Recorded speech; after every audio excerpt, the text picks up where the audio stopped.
کوم سړی چې بیعت شو د بیعت نه پس د شیخ د ته سم خبره کوي ښه خبره کوي یو عالم سره تعلق شو بیعت نه دی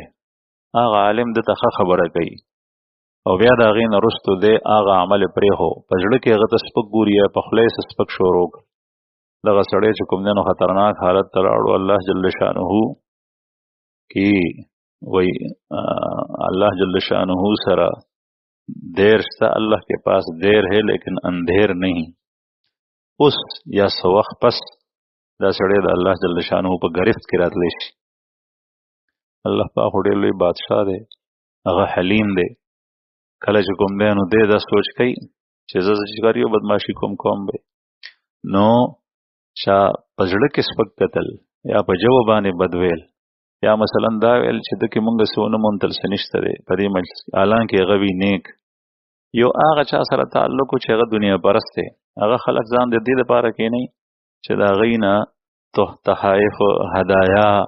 دا ترې نه وصولوي دا غواړي یو هدیه چاته ورکول دي دا خو د الله رسول فرمایي چې اخلی بغیر د اشراف نفس نه ستا په زړه کې نشته تا سوال نه دی کړی حضرت عمر رضی اللہ عنہ تو رسول اللہ صلی اللہ علیہ وسلم عطا ورکولا بخاری شریف کی حضرت عمر رضی اللہ عنہ تو فرمایل چې یا رسول عرض یو کو چې یا رسول الله زما کار خده کیږي بل چته ورک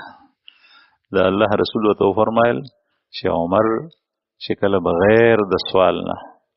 پس دی جواب باندې غستونه بغیر او بغیر د اشراف نه په دې زړه باندې غستونه بغیر اشراف دی ته وي چې دې سړي په جیب به نظر دی دې جیب کې لاس ګری ما ته جوړ سره کوي دا اشراف دی